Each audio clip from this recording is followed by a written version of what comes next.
Shalom, sahabat setia Bible Study Online CK7 yang dikasihi Tuhan Yesus Kristus. Semua kita tetap semangat dan senang bisa mempelajari kembali firman Tuhan dan mendapatkan tuntunan untuk bisa mengenal firman yang kekal, yakni Tuhan Yesus Kristus lewat firman yang tertulis ini. Kita tahu bahwa salah satu pembunuh kerohanian orang percaya, bahkan juga penghancur relasi dan pernikahan itu adalah dosa seksual. Ini adalah dosa yang sebenarnya begitu bodoh, tetapi orang bisa tetap tergiur dan tidak mengerti bahwa ini sangat mematikan. Mengapa? Karena dosa ini begitu menggiurkan, penuh rayuan, tetapi sebenarnya dia sangat berbahaya karena dapat bermula dari perkara-perkara kecil yang tersembunyi, tidak kelihatan. Bahkan dalam beberapa kasus kelihatannya sangat polos, innocent. Tetapi sebelum si korban itu sadar, dia sudah dihancurkan oleh dosa ini. Ia seolah-olah menjanjikan kebahagiaan, kenikmatan, tetapi pada akhirnya selalu akan menghancurkan korban itu. Pernyataan seperti, ini biasa kok. Kayaknya hubungan ini gak bahaya deh. Kita cuma ngomong-ngomong doang kok. Kita gak ngapa-ngapain. Sebelum kita membahas lebih jauh, mari saya mau mengajak kita untuk mengarahkan hati kita lebih dahulu kepada Tuhan. Pikiran kita kuduskan, kita menerima pengudusan lewat pujian, lewat penyembahan dan pengagungan kita kepada Kristus. Sehingga apa yang akan kita bahas ini sungguh tidak akan membuat kita jauh, tetapi justru semakin dekat dengan Kristus. Haleluya. Kami bersyukur Tuhan. Kami berterima kasih untuk kebaikan-Mu. Kami berdoa biarlah kiranya Engkau akan menyatakan kehendak-Mu yang sempurna. Oh Roh Kudus, tuntun kami supaya pikiran dan hati kami lurus melihat ini sebagai hal yang kudus dari Engkau. Oh terima kasih Tuhan. Haleluya. Mari naikkan syukur saudara kepada Tuhan. Terpujilah Kau Tuhan. Haleluya. Praise you Jesus.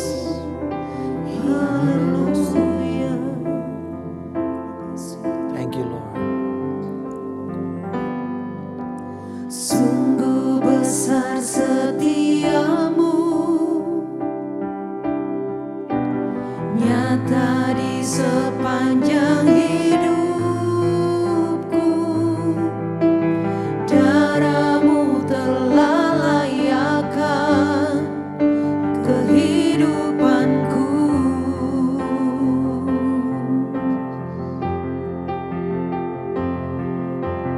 Tiada kata yang bisa lukiskan indahnya Kau Tuhan.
Sungguh besar setiamu, nyata di sepanjang hidupku. Darahmu telah layakkan Amin. kehidupanku. Terima kasih Tuhan Yesus. Praise you, Lord. Tiada kata yang bisa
akan setia sampai akhir hidupku. Haleluya. Inilah doa kami Bapa. Kami terus menjaga kesetiaan kami kepada Engkau, juga kepada setiap keluarga, pasangan mereka untuk setia Tuhan di dalam menjaga komitmen dan ikat janji dalam hidup kami Tuhan, terutama di dalam pernikahan. Kami bersyukur untuk firman-Mu pada hari ini yang akan menerangi kami dan membuat kami berjalan di dalam kebenaran-Mu. Amin. Sahabat sekalian, peringatan yang diberikan oleh Salomo kepada anaknya ini menjadi perhatian kita dan ini begitu serius. Sebenarnya sejak Amsal pasal yang ke-5 sampai dengan ke-7 ini ia memberikan peringatan akan bahaya dosa seksual. Bahkan Alkitab kita memberikan judul untuk pasal 7 ini adalah peringatan kepada perempuan jalang, kepada perempuan yang immoral.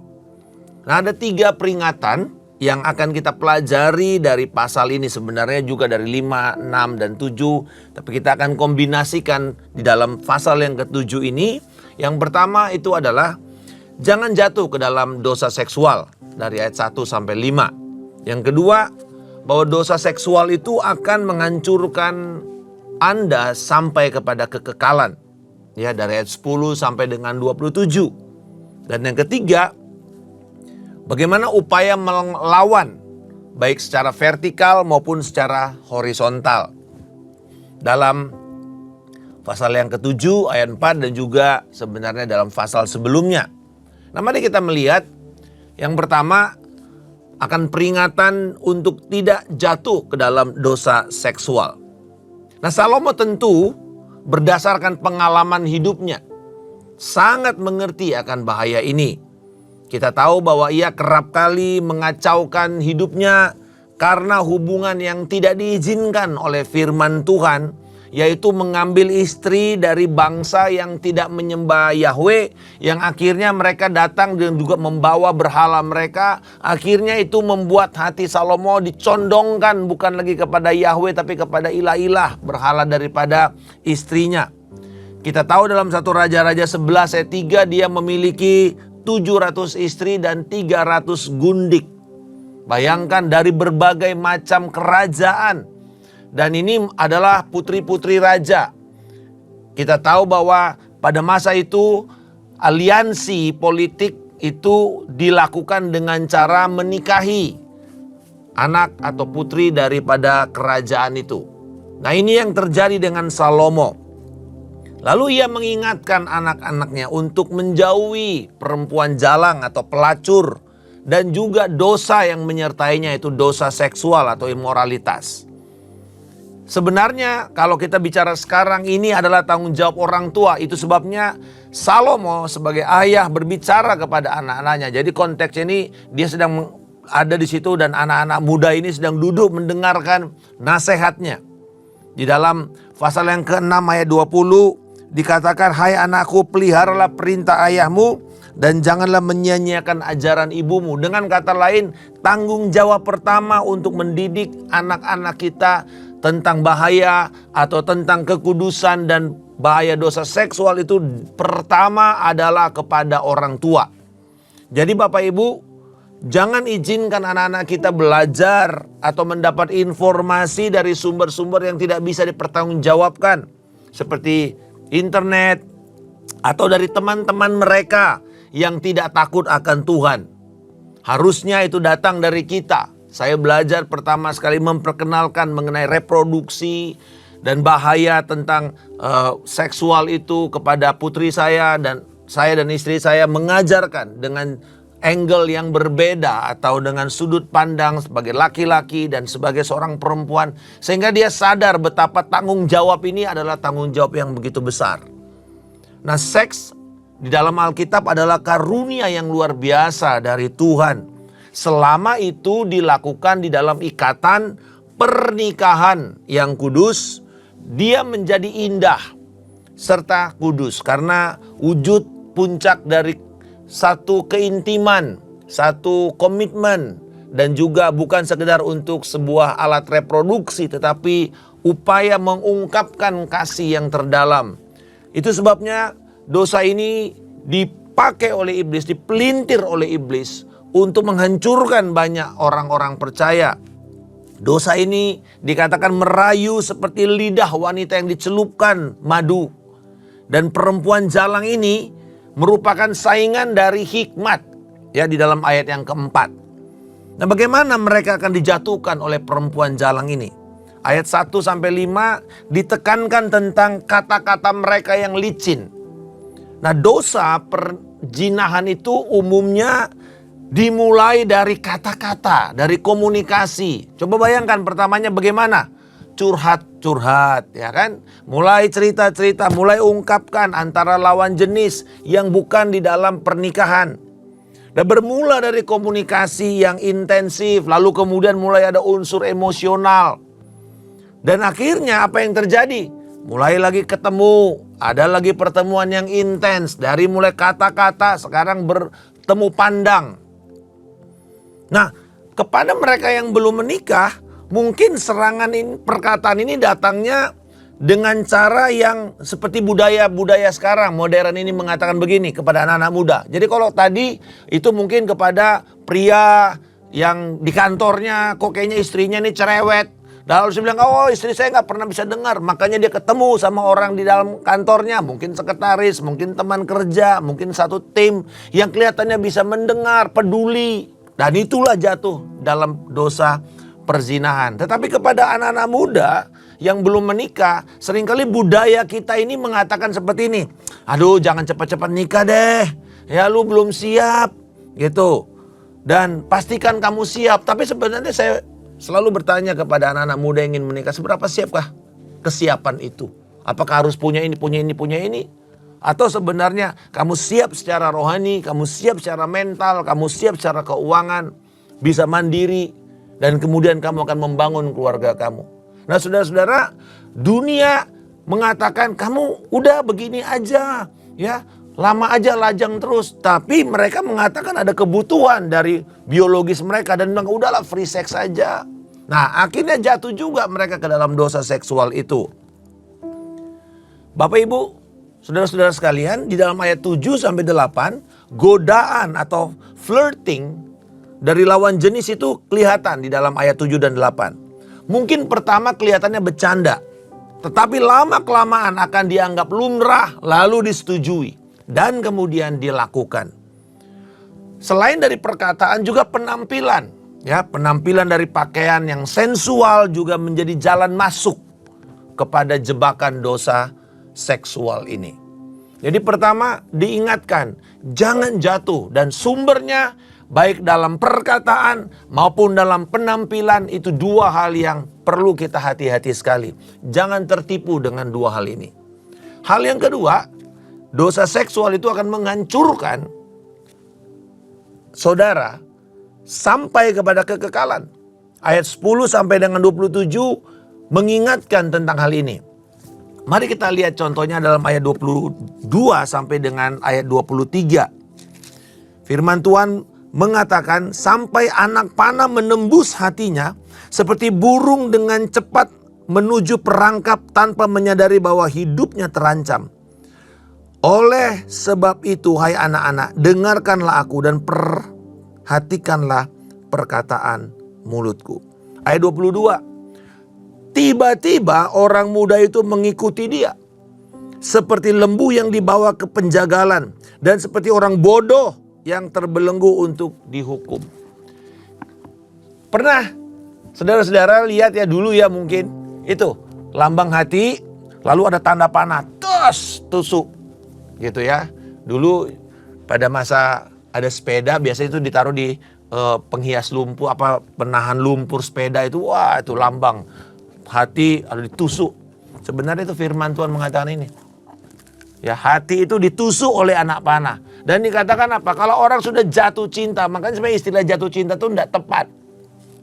Kita nggak jatuh cinta, saudara. Kalau jatuh cinta, saudara akan jatuh beneran.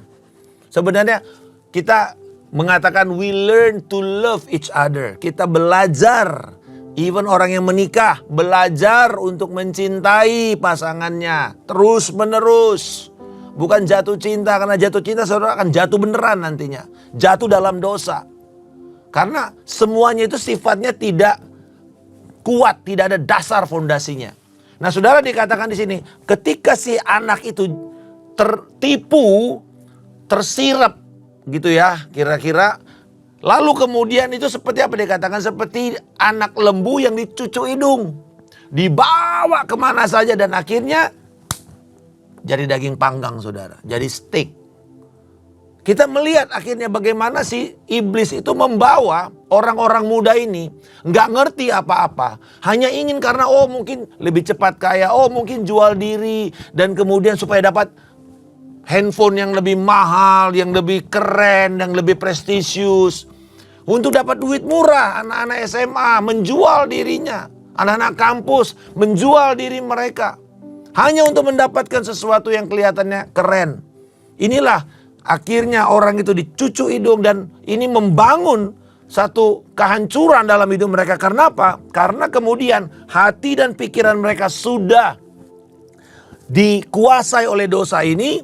Dan Tuhan akan menghakimi hal itu. Dosa ini kelihatannya paling suka bersembunyi di tempat gelap. Jadi jangan kaget, bahkan kadang-kadang para pelayan Tuhan sendiri punya masalah ini, tapi belum kelihatan.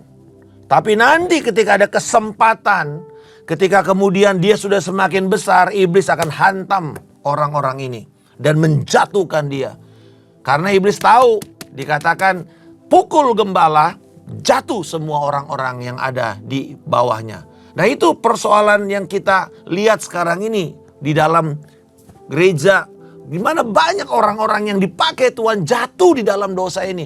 Hanya karena mereka tidak mengerti betapa bahayanya. Dan ini masuk dalam pikiran anak-anak kita. Bukan hanya berbahaya kepada tubuh kita. Tapi penghakiman yang dari Allah itu. Ini bukan cuma masalah, nanti kamu kena STD ya, sexual transmitted disease, penyakit seksual begini. Difokuskan hanya kepada diri mereka sendiri. Kampanye-kampanye sekarang lebih parah lagi saudara. Safe sex. Seks aman. Tetapi berarti kamu boleh melanggar firman Tuhan. Yang penting kamu aman. Kamu tidak terpapar, kamu tidak tertular. Kamu tidak hamil. Tapi pertanyaannya, apakah itu berkenan kepada Tuhan? Jadi kampanye sekarang ini fokusnya ke diri mereka, bukan kepada Tuhan. Apakah ini berkenan kepada Allah? Apakah tindakan ini akan menyenangkan Tuhan? Apakah tindakan ini membawa saya mendekat kepada Tuhan atau tidak? Tetapi firman Tuhan berkata bahwa dosa orang-orang yang melakukan tindakan seksual ini akan dihakimi sampai pada akhir zaman. Jadi kita mesti melihat keseriusan dosa ini Bapak Ibu. Kalau kita tidak melihat ini sebagai hal serius, kita akan jatuh ke dalam tipuannya dia. Kita anggap ini main-main. Kita anggap ini seperti, saudara tahu misalnya ada kisah dia punya ular naga kecil. Ya, dia masih lucu. Tapi kemudian dragon ini bertambah besar dan bertambah besar, akhirnya apa? Menghabiskan semua kampung itu. Dosa seksual itu seperti itu. Kelihatannya pertama oke, cute, gak apa-apa, menyenangkan. Emosi kita kayaknya ketarik, enak. Tapi at the end, menghancurkan orang tersebut, relasi-relasi di sekitarnya, dan sampai kepada kekekalan. Jadi pertama peringatannya, jangan jatuh ke dalam dosa ini. Bahkan Perjanjian Baru mengatakan dalam 2 Timotius 2:22, larikan dirimu dari dosa ini. Yusuf mengerti betapa seriusnya dosa ini. Dia melarikan dirinya. Bahkan sampai dia bersedia untuk lari telanjang demi menyelamatkan panggilan hidupnya. Dan kita tahu Tuhan membela dia. Walaupun ada tuduhan palsu dari istri Potifar. Tapi Potifar tahu. Di dalam satu buku tradisi Yahudi dikatakan bahwa kenapa makanya si Yusuf itu tidak dihukum. Padahal dia orang Ibrani, gampang sekali bagi orang Mesir untuk membunuh orang begini, nggak ada artinya. Banyak orang-orang yang bisa dipakai lagi. Tapi kemudian dibilang bahwa karena kalau orang itu diperkosa, yang rusak tuh bukan bagian belakang baju si pemerkosa. Harusnya dari depan karena terjadi pergumulan. Tapi kenapa yang rusak baju di belakang? Sederhana, karena Yusuf lari. Dia lari. Saudara perhatikan waktu dia mengatakan at the end. Pertama dia mengatakan dia hormati pekerjaannya. Yang kedua, masih belum. Dia lawan lagi dengan cara apa? Dia menghormati pernikahan daripada atasannya. Dikatakan semua ini berada di bawah kekuasaanku kecuali kamu, Bu. Kecuali kamu, Nyonya. Tetapi yang ketiga, ketika itu juga udah gak mempan, dia bilang apa? Bagaimana aku bisa berdosa kepada Allahku? Pertanyaannya dia jauh. Dia bukan ada di dalam tanah Kanaan. Dia tidak ada orang sekitarnya. Orang bisa bilang, udahlah gak ada yang lihat kok. Gak bisa, saudara. Yusuf itu mengerti. Dia katakan, bagaimana aku bisa berdosa kepada Allahku? Gak kelihatan. Tapi itulah yang mengajarkan kepada kita betapa seriusnya dosa ini. Dan kalau kita menempatkan itu kepada porsi yang tepat, ini bisa berdampak sampai kepada kekekalan. Jangan coba-coba untuk bermain-main dengan dia. Nah yang ketiga, kalau gitu bagaimana kita melawan dosa ini? Di dalam bagian berikut ini kita belajar ada dua sisi yang dipertimbangkan. Sisi horizontal sudah diberikan oleh Salomo dalam pasal yang kelima. Ayat 15 sampai dengan 20. Yaitu bagaimana untuk menjaga kita komit kepada kekudusan. Dikatakan komitlah kepada pasanganmu. Minumlah dari air perigimu sendiri. Patutkah mata airmu meluap keluar? Nah ini sebenarnya adalah gambaran prosa dari hubungan seksual. Apakah kamu mau menyia-nyiakan spermamu kepada yang lain? Ini sebenarnya pakai kata yang begitu indah. Minumlah dari perigi, artinya minumlah dari kenikmatan pasanganmu, bukan dari orang lain. Itu sebabnya di sini kita belajar bahwa keintiman pernikahan yang sejati itu hanya ditemukan di dalam eksklusivitas. Ibrani mengatakan jangan cemari tempat tidur pernikahanmu. Artinya bahkan eksklusif itu sampai jangan izinkan pornografi masuk untuk menstimulir hubungan suami istri. Biarkan itu muncul dari ungkapan kasih satu sama lain. Harus eksklusif. Tidak boleh diumbar, tidak boleh diceritakan kemana-mana. Bahkan jangan coba-coba direkam. Saudara nggak akan tahu betapa mengerikannya, menghancurkan pada waktunya nanti hal seperti ini. Kelihatannya happy, kelihatannya ini untuk gaya-gayaan. No. Enggak, saudara. Ini berbahaya sekali. Jadi Alkitab jelas mengatakan kenikmatan seksual yang sejati itu hanya di dalam konteks eksklusivitas. Suami istri yang sah dalam pernikahan yang kudus. Tidak bisa dibagi, tidak bisa diumbar ke publik. 1 Korintus pasal yang ke-6 mengingatkan kita untuk menjauhi dosa percabulan dan perzinahan. 1 Korintus 7 menasehatkan jemaat untuk menikmati keintiman seksual itu hanya dengan pasangan dalam pernikahan kita.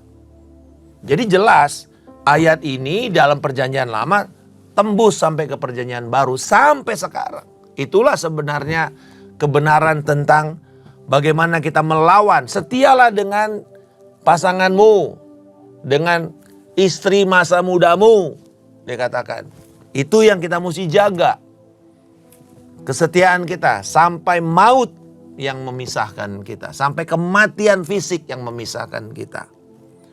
Tetapi kemudian bukan cuma yang horizontal, yang vertikal. Nah ini yang paling penting. Kenapa? Karena di dalam ayat yang keempat dari pasal 7 diingatkan oleh Salomo. Katakanlah kepada hikmat, engkaulah saudaraku, dan sebutlah pengertian itu sanakmu. Nah kita tahu bahwa hikmat di sini itu bukan cuma sekedar ajaran. Perhatikan, nanti kita akan lihat dalam pasal 8, pasal 9, bahwa hikmat itu diumpamakan seperti seorang wanita. Sementara dosa seksual, lawan hikmat itu kebebalan atau kebodohan, foolishness, folly. Itu juga seorang perempuan. Jadi dia bilang begini, ada rivalitas antara dosa si pemilik dosa seksual, yaitu wanita jalang tadi, dibandingkan, dikontraskan dengan wanita bijak, yaitu si hikmat. Dikatakan jadikan hikmat ini sebagai sahabatmu, bahkan saudaramu, sanakmu, bukan yang ini. Nah saudara-saudara, kita lihat bahwa perkataan dan karakter dari si hikmat itu sebenarnya berbicara jauh. Bukan sekedar ajaran, tetapi bicara mengenai pribadi, yaitu Kristus. Kristus. Karena Kristus adalah hikmat yang kekal. Saudara, ini menarik. Karena perkataan hikmat atau kata hikmat, hokmah di dalam bahasa Ibrani itu memakai gender feminim. Itu sebabnya kalau diterjemahkan ke dalam bahasa Inggris, dia pakai kata she, bukan he untuk hikmat. Sebenarnya ini adalah cara dari Salomo untuk mengajar kepada anak-anak muda itu supaya mereka tertarik kepada hikmat itu. Digambarkan dengan personifikasi seorang perempuan. Tapi memang sebenarnya kata itu dalam gendernya adalah gender feminim. Nah ini jadi menarik bahwa kalau kita mau fokus untuk tidak jatuh ke dalam dosa seksual, maka condongkanlah hatimu bukan kepada dosa tetapi kepada Kristus. Condongkan hati kita kepada Kristus. Bangun keintiman terhadap Kristus dalam karakternya, dalam pribadinya. Jadikan dia sahabat terdekatmu. Karena kemudian Bapak Ibu, saudara-saudara sekalian, sahabat yang setia, kita tahu pada akhirnya Rasul Paulus mengatakan dalam jemaat di Efesus tentang hubungan suami istri. Akhir daripada perikop itu dia mengatakan apa? Rahasia ini besar. Tapi bukan lagi dia bicara suami istri. Dia bicara mengenai gereja dan Kristus yang adalah mempelai. Hari ini kita sedang mempersiapkan diri sebagai mempelai-mempelai Kristus. Tentu Kristus tidak mau mempelainya itu cemar, cacat, celah, kotor, binal, enggak. Dia mau yang dikatakan kudus, tidak tercemar, tidak bercacat celah. Dan kita tahu hanya oleh karena kuasa Kristus dan firman-Nya serta pengurapan dari Roh Kudus yang mampu untuk membuat kita tidak tergiur dengan dosa seksual ini. Ketika kita sudah menikmati dan mendapatkan kenikmatan dan kepuasan dari Tuhan, maka tawaran dunia ini sudah tidak enak lagi. Kalau saudara puas di rumah, saudara nggak akan cari di luar. Apa saja berlaku semua. Mau itu perhatian, kasih, bahkan fisik, makanan, bahkan termasuk hubungan suami istri. Ketika kita menikmati kepuasan di sini, kita tidak akan tergiur dengan tawaran yang dari luar. Mari kita berhati-hati. Tidak ada satupun orang yang kebal terhadap dosa ini. Karena itu, ini bukan hanya berlaku kepada orang muda. Ini berlaku kepada semua orang. Mari kita pegang janji Tuhan ini. Kita membangun keintiman hanya kepada Kristus. Dalam penyembahan kita, dalam doa kita. Sehingga pada akhirnya kita menjadikan hikmat itu sahabat kita. Bahkan nanti di dalam pasal berikutnya kita akan belajar. Undangan itu sebuah undangan yang dinaikkan derajatnya. Bukan cuma sekedar persahabatan, tapi seperti sebuah pernikahan. Jadi sekarang saya ingin memberikan dasarnya dulu. Ada dua wanita yang sedang bersaing. Wanita bijak dan wanita bodoh. Wanita bebal. Hidup kudus dan hidup di dalam kecemaran.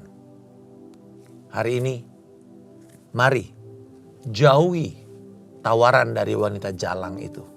Wanita yang penuh dengan kebinalan, keliaran, hal-hal yang tidak pantas dan tidak memuliakan Tuhan. Kami bersyukur Bapa, biarlah kiranya firman ini menolong kami untuk membangun roh yang takut akan Tuhan. Dan menghormati pernikahan kami. Aku mengucap syukur Tuhan, kalau kami sedang berada dalam pergumulan ini, tolong kami untuk kembali kepada firman-Mu. Tolong kami untuk tidak tergiur dengan segala tuduhan yang membuat kami tidak mau membayar harga keluar dari dosa ini. Aku berdoa, dan kalau kami sudah sedang terjerat oleh perangkap ini, tolong lepaskan mereka Tuhan di dalam nama Yesus. Untuk kembali kepada keluarga mereka, kembali kepada pernikahan mereka, kembali kepada rumah mereka Tuhan. Di dalam nama Tuhan Yesus Kristus kami telah berdoa dan mengucap syukur. Haleluya. Amin. Tuhan Yesus memberkati. Sampai bertemu dalam pelajaran berikutnya. Shalom.